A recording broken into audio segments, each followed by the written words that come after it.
to our last update for NIBA for 2018. It's been a reasonably big year, I think, with lots happening and lots still happening. Royal Commission, of course, is now finished for the year in terms of its formal hearings. The Commissioner, Council Assisting, will now write their final report. A lot of big issues and big challenges. What to do with commissions, what to do with the relationship between financial advisors, with the manufacturers of products, and also with the relationship between advisors and their clients. I'm seeing the real challenge in this area in the mortgage broking space, and it's going to be very interesting to see what happens from the Royal Commission in their recommendations on mortgage brokers and whether any of that will spill across into insurance broking.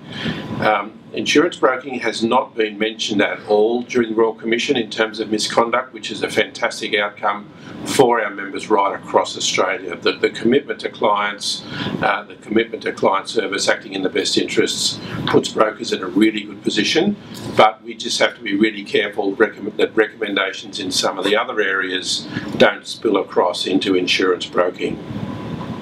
NIBA has already commenced a process of engagement with ASIC and with government to talk about these matters, and that's what will be our focus for the next 6 months pretty well, as we talk to regulators, talk to government, talk to the opposition, talk to alternative government.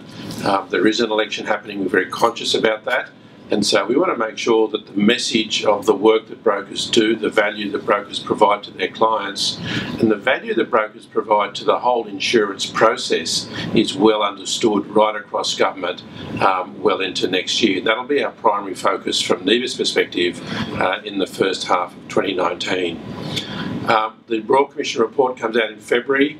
It'll come out into an election campaign. In one sense, an election campaign is already underway. It looks like the government will go to the polls in May. So from February, March, that'll be a pretty serious time of high levels of political activity, and we'll be watching all that very closely to see what further reforms, what further changes come out for financial services. Some projects did not get through the Parliament this year. The big one, of course, design distribution with additional powers for ASIC. That's in the Parliament, but it was not passed. So that's going to have to wait until next year. We'll see how the parliamentary program sits and whether it allows for that to get through in February, March before the election. Not clear about that. Other package of reforms in unfair contracts terms and how that might apply to insurance. That we didn't see draft legislation on that. We know that Treasury is doing a lot more work in the background. We thought we might have seen something before Christmas, but not likely now. Government will probably wait until the Royal Commission report on that. There's other work happening on standard contract terms for standard forms of contract for policies for domestic insurance. We know there's some work happening in the background. Also some other work on disclosure. So they're also happening. We're keeping an eye on it. The Brokers Code of Practice is now under review. And we're talking with the reviewer. He's talking with all the key stakeholders, and in the first half of the year we'll be talking with our members to see whether we can make the Code of Practice a leading industry initiative for clients and for our sector, and to see what further improvement we can make. So that's going to be an important piece of work for us in the first half of the year as well. And we also want to finalise our proposal to ASIC to increase minimum standards of education for brokers to a full diploma of broking.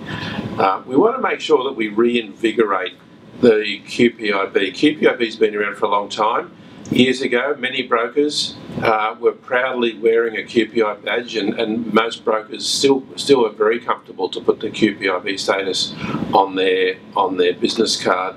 It really is the signal and the badge to clients and potential clients that a broker is qualified, is experienced, they maintain themselves up to date with their CPD, and they are committed to acting in the best interest of their clients. So it is the badge of honour for insurance brokers in Australia, and we want to reinvigorate that status right across broking, so we can proudly tell our clients and prospective clients that this is the badge of honour, and that's the badge that needs to be followed in how you find a good broker.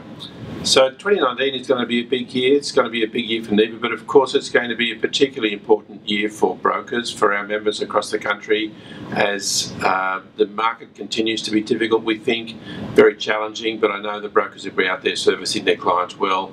I hope everybody has a good break. Have a happy Christmas, of course, and we look forward to meeting as many as we can of you next year at our functions and at other places. Have a good break, and best wishes for 2019. Thank you.